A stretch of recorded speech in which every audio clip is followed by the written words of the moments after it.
y'all, I'm Elisa and I am the Scrappy Wife behind ScrappyWife.com, and today I have an art journaling process video for you. I am working in my Dina Wakley Blue Edition Media Journal that has a lot of different kinds of papers in it, and the last art journal video I did, I'll make sure to link, I focused just on backgrounds, and today I'm going to go back to those pages. I created this one and this one, this one, and then these two, and I'm going to go back to these pages and add another layer. I'm going to focus primarily on stenciling, using some stencils and possibly some stamps, just another layer, not quite adding a focal point yet, I don't think, but really I'm just trying to take a different angle with these pages and just see what comes of them instead of planning them in advance. So we'll see how it goes as I add more layers to these super fun pages, but I will make sure to link everything I use down below in case you're interested in checking out any of the supplies. The stencils are a little bit tricky because I don't have links for all of those, so I will do my best. All right, I'll put you all on fast forward. Let's go. I'll warn you in advance that I end up jumping around a lot in this video because as parts of pages dry, I work on another little section of another page, and then I end up pulling out my Posca paint pens, and then I like the look of that, and so I end up going backwards to different pages. So that's what happens when you're working in kind of batch art journaling, is one page might inspire you to add something to another.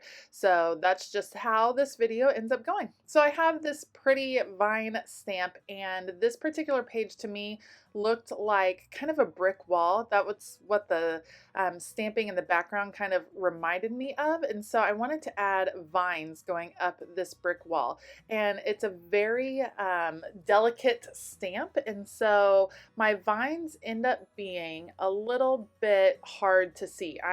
I'll eventually add a little bit to make them pop, but I want to use a few different colors of green, and the vines are going to kind of come up the wall right here. You see, it's hard to see right there, I know, but I'm going to come back in and add a little bit of the vine back in. You can see the leaves, it's just hard to see on the actual stem of the vine. And I like the idea of the vine kind of crawling up this wall, and in my head I'm thinking they're going to be crawling up towards something, but that doesn't get added in this video. I'll have to work on that in a future video. Okay, while I let that first vine dry, I'm going to take my attention over to the left. Now these are going to be two separate art journal pages, and that background on the left, while I really enjoyed creating it, when I came back to it, it might be my least favorite.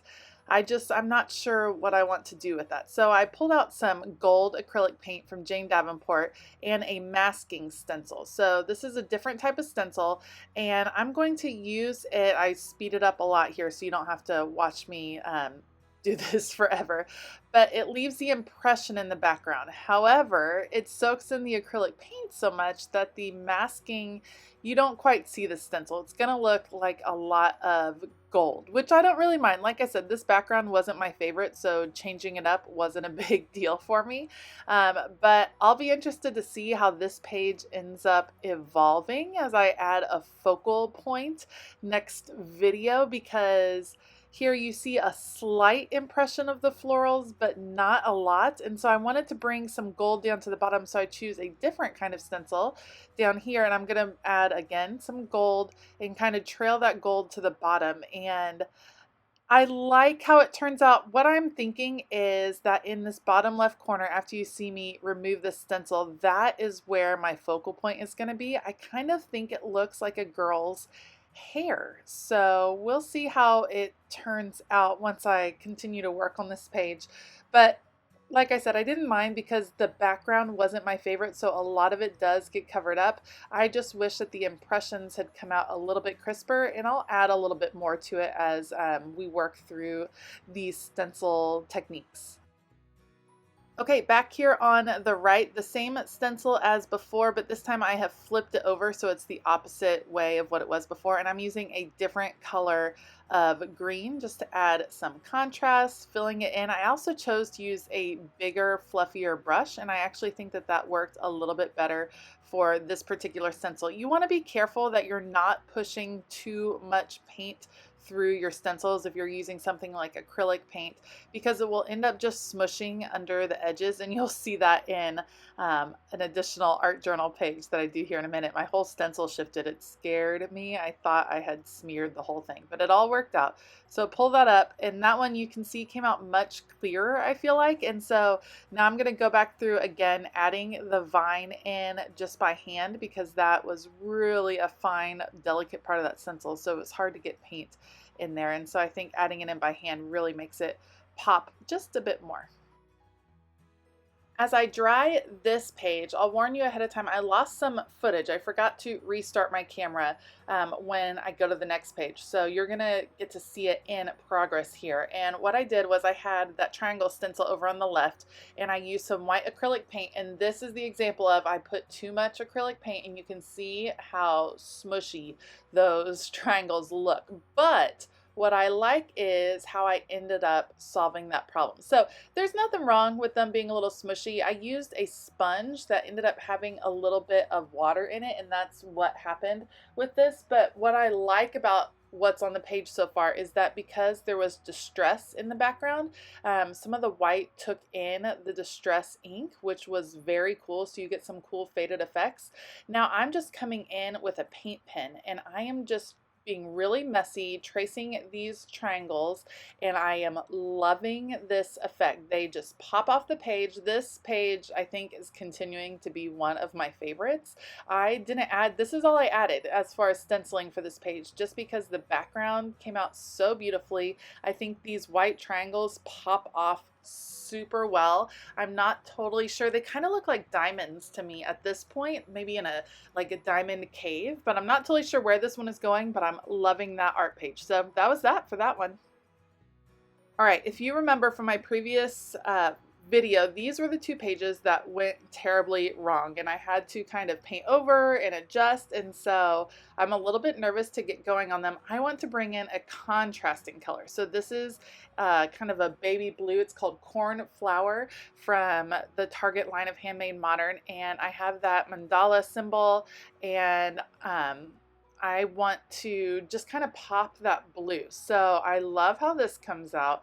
I'm being really careful to hold my stencil still. I need to get some more pixie spray. That is the best. If you are stenciling, you need pixie spray in your life. I just happen to be out, and I'm waiting to do a larger scrapbook.com order to pick some up. But I'm filling in this blue because I am going to use that background, but I like how it pops through that stencil. Look how beautiful that is. But I want to layer it. I don't want it to be so stark right there. So now I'm going to bring in the blue with a different stencil and kind of have these circles kind of exploding out, not exploding out, maybe rising out of that other section. So again, I get a little impatient. These circles get a little bit wonky. No worries. It all ends up coming out okay in the end. Stenciling is hard for me because of my impatient personality.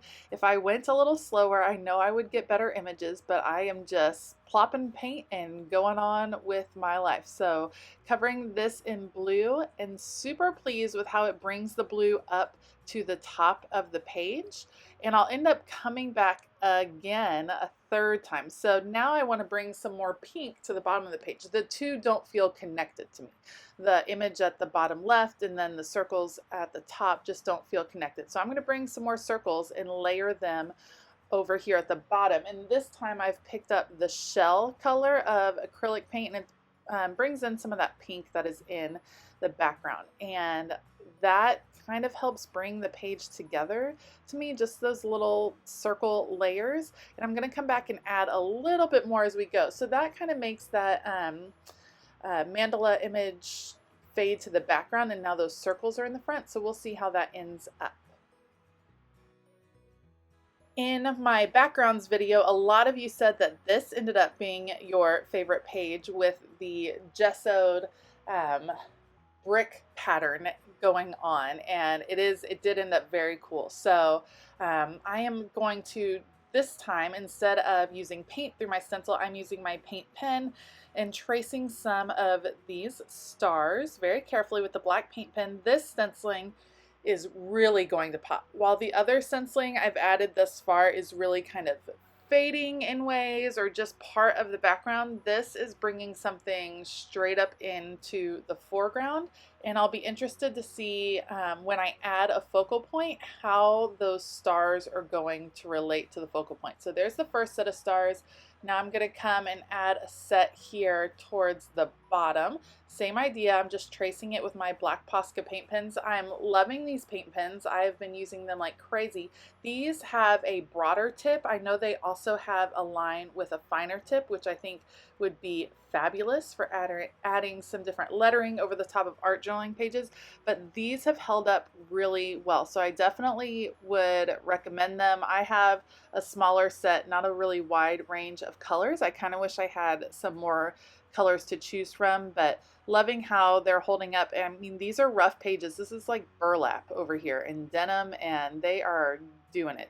So I'm going to fill in those stars with some bright yellow, because why not have that touch of yellow? And I think it's really interesting how it is just popping off the back of, or popping off of that page. I just really, really like how that ended up, and I am excited to add a little bit more of that in the future, a little bit more to this page. I'm not quite sure, maybe just a big bold word, maybe a person in the middle. Maybe those stars are going towards something that's like right in the middle of them. I'm not sure. We'll see. We'll see.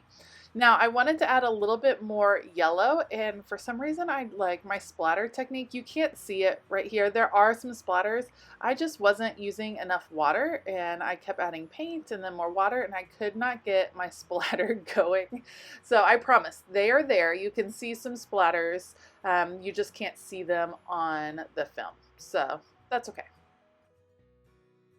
This is the point that I start going back to the previous pages. So now I've like discovered that I'm loving the paint pen look on top of the stenciling. I like the layer it adds, how it makes it pop. So now I'm going to come back. I'm using the blue paint pen over this shell color to bring the blue down and to bring a little bit of crispness, and then I will come back with my pink paint pen to bring a little bit of pink up to the top of the page and add that around the blue circles.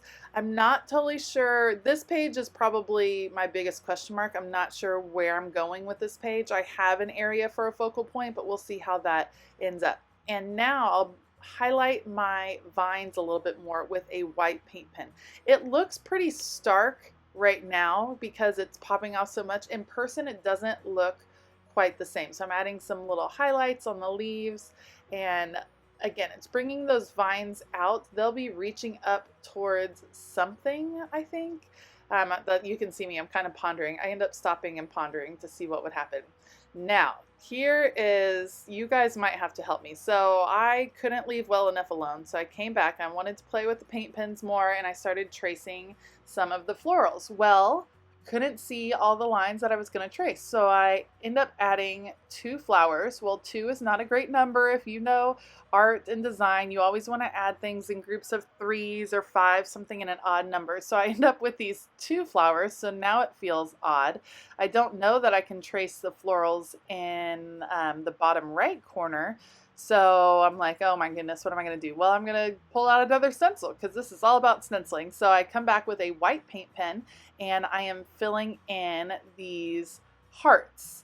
And I will end up tracing them in black, and I'll add 3 hearts on the page. So now I've added a group of 3, which makes me feel better, and it kind of brings those flowers together because that heart is connecting the 2, if that makes sense. So filling those in, they look a little uncrisp right here, but I'll come back in with the black paint pen, and I don't know where this page is going with the florals and the random hearts. This one will be interesting to pull together. I know I'll be able to, But this was definitely, I was glad that I was forcing myself to stop working on these pages to just do a stenciled layer, because this one is one that I'm going to have to walk away and come back to, which I think is one of the best parts about art journaling, is that you can just work on a page and then just stop. And I don't know that art journaling pages ever have to be done. You can layer, you can paint over sections, you can do all kinds of stuff, and that's a fun part of art journaling. So when I come back to these pages in a few days to finish them, I know I will be newly inspired to kind of bring those elements together. This ended up being kind of an interesting video. I feel like it's ending on a cliffhanger because we just don't know how these art journal pages are going to be done. Let me know below if you have any suggestions for how I might want to finish these pages. I'd love to hear them. If you like this video, please give it a thumbs up and consider hitting that subscribe button as well as the bell notification button. I have links to all of the supplies down below, as well as a link to join my email newsletter that goes out every couple weeks, so make sure to check that out. I hope that you have a fabulous day, and as always, keep it creative.